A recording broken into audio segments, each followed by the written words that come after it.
Nintendo's long-awaited sequel to the Switch is right around the corner. We've got Dbrand posting 3D models of the thing on their website, we've got leaks coming from left, right and center from other sources, and as of filming this video, we're around 3 months away from the latest point Nintendo said they would announce it. So with this hype in mind, you can imagine that people collectively lost their minds when the company filed patents for crazy motion sensor tech. But what most people couldn't imagine when the news broke is that they would be for this. The Nintendo Alarmo. Nintendo's answer to sleep, I guess, with a hands-free alarm that wakes you up with soundscapes from your favorite Nintendo franchises, designed to get you out of bed and keep you out, using 24 GHz millimeter wave motion sensors and, as you'd expect, adorable software and hardware. I picked one of these up as soon as they became available for purchase in Australia, and I've been waking up to Mario Kart 8 Deluxe, Breath of the Wild, Super Mario Odyssey, and even more ever since. My name is Harry, you're watching Probably Hades, and this is my review of the Nintendo Alarmo. Quick side note here, after picking up this box from the post office, I am very glad that Nintendo decided to require signature on delivery instead of just leaving it at my door. That would have been snatched within at least 3 seconds flat.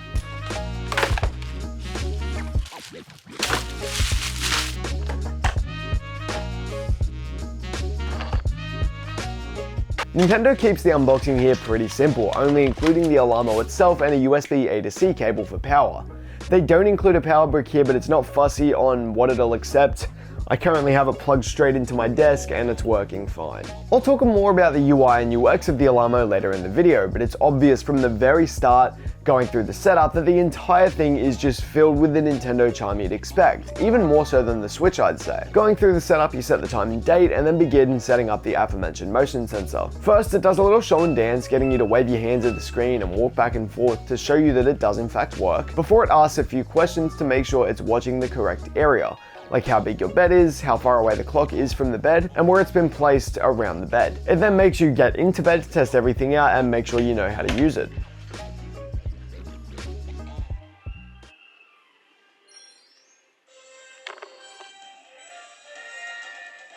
Surprisingly, despite supporting both, it doesn't ask you for a network connection or Nintendo account at any point during the setup, and you can easily use the Alarmo without either of them. Although, connecting both of them allows the time to stay properly in sync over the network and lets you download software updates with new features and game sounds. The design for the Alarmo is the most Nintendo looking piece of hardware I've seen in a solid minute. It genuinely looks like something straight out of Animal Crossing. I'll occasionally look at my bedside table and wonder whether I'm in a Miyamoto sanctioned simulation.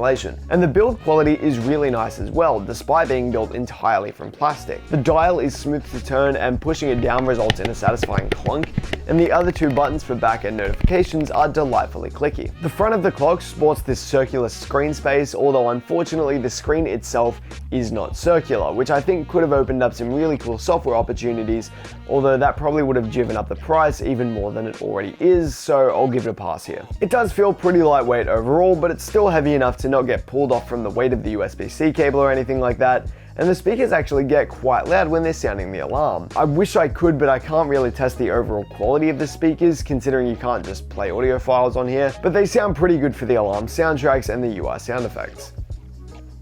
Insert audio test. Okay, damn.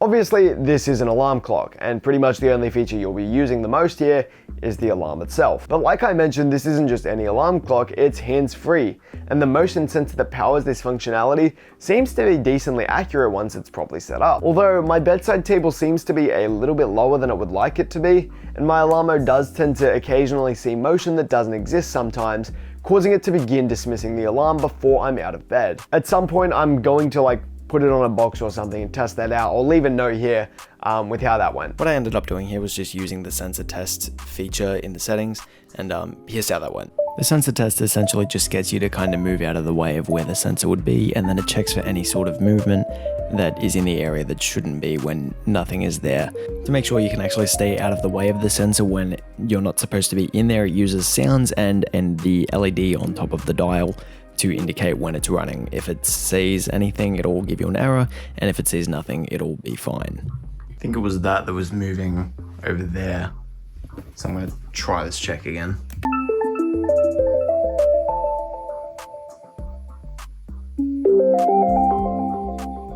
Oh, yep.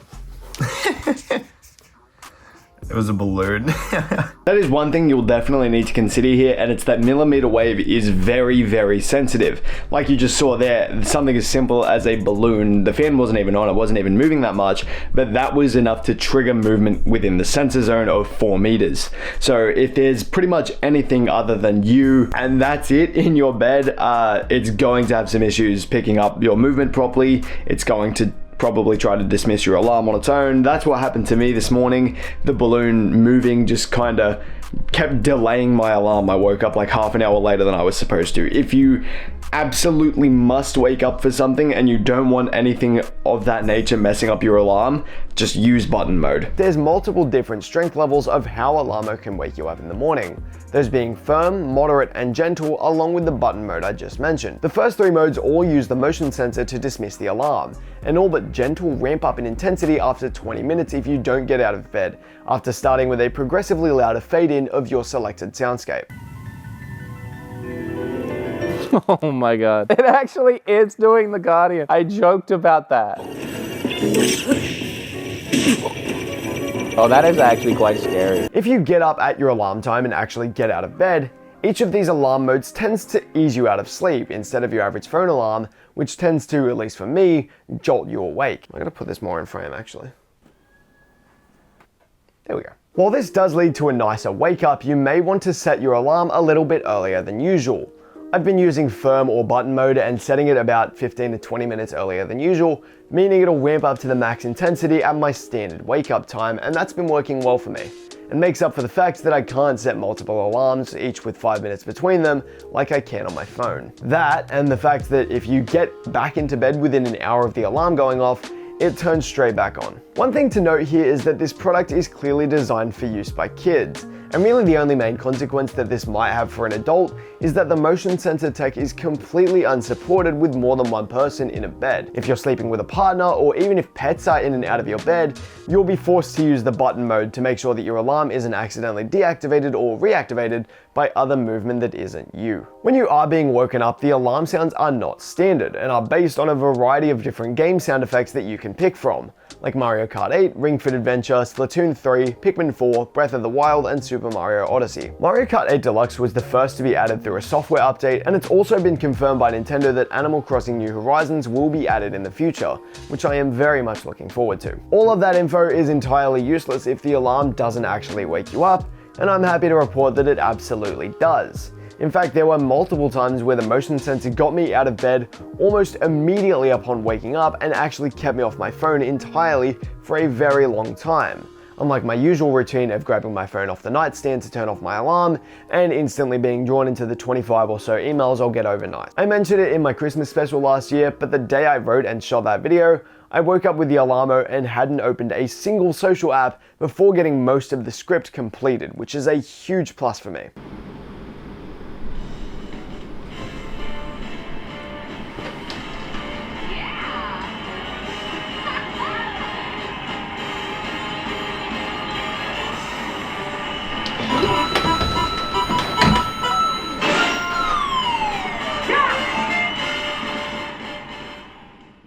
Outside of the actual alarm, there's a few other features to help you keep time and sleep a bit better. Again, looking at these, you can see that this was primarily made with kids in mind, but they do exist here, so I figured I should mention them, despite not using them often myself. First up, the hourly chime. This one plays a sound from your specific game of choice every hour on the hour, making sure you're aware of what time it is or how long you've spent doing something.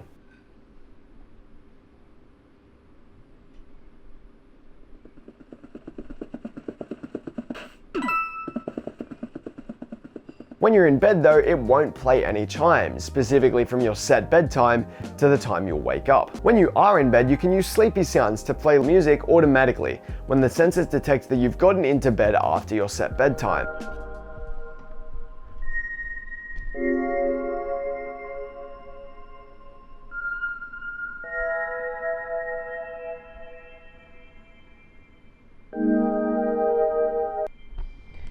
It's actually reminding me of like the New Horizons Museum soundtrack. Personally, this isn't for me. Not a huge fan of the music that plays. Alarmo also has sleep tracking built in, using the motion sensor to track movement, the time you spend in bed, and how far off you wake up from your alarm time. It's obviously not going to be as accurate as something like my Apple Watch, considering it doesn't make any differentiation between being awake in bed and being asleep. But it is pretty accurate in detecting movement and whether I'm actually in bed. This might be a first for anyone to ever say this about something that doesn't have an app, but I would like the Alarmo to have an app, specifically so I can view all of this information on something that isn't the clock, and possibly even sync it to Apple or Google Health. This does go against Nintendo's current privacy stance of not sending any data off device, and doing so for a product designed for kids would almost certainly open up some massive privacy complications. Ideally, they could simply require a Nintendo account that's over 13 or even 18 to solve these issues, but it seems that Nintendo would rather err on the side of caution here. This data can all be viewed on the clock itself by pressing the notification button when there aren't any new updates, or by navigating to it in the menu, and deletes itself after a year. As you'd expect, and as you've seen throughout this review, the interface and user experience of the Alarmo makes you forget it's a piece of tech and feels more like a toy in the best way possible. This is the most Nintendo product to ever Nintendo that I can think of in recent history, and it is uncannily similar to the Wii U and 3DS era of hardware and software. The UI is filled with bubbly and cartoonish design, and everything has sound effects. It's really giving me hope that the Switch 2 UI won't be as boring as the normal Switch. I've also noticed that the UI tends to use elements on a black background to try and hide the rectangular screen, a la Apple Watch Series 0, and that just keeps making me wonder what they could have done with a properly circular screen. The menus are unquestionably simple to navigate, even with just a dial and button, although they can be a bit monotonous in some cases, like how changing the time of the alarm makes you go through the full alarm setup of changing the intensity and the soundtrack as well as the time. This is where I think a smart device connection could come in handy, as along with viewing your sleep data, you could set and manage your alarms. This could then make it more feasible to set multiple alarms or schedule different wake-up times for different days. In terms of performance, the UI runs very smoothly, and I've only ever experienced any sort of stuttering when I'm scrolling through the list of available soundtracks for whatever reason, so hopefully that gets sorted soon. The main home screen of the clock here is kept very simple, with the main focus being on the time and a character from your selected game that actually follows your movement based on what the sensor's seeing. The current date and time your alarm is set for is also very prominently displayed, with a smaller status bar towards the top of the screen displaying a network indicator, a notification icon, and the status of the hourly chime and sleepy sounds. All of this dims or brightens up depending on how much light is in your environment, thanks to the brightness indicator in the bezel. But honestly though, using the Alarmo just makes me wish it did a little bit more.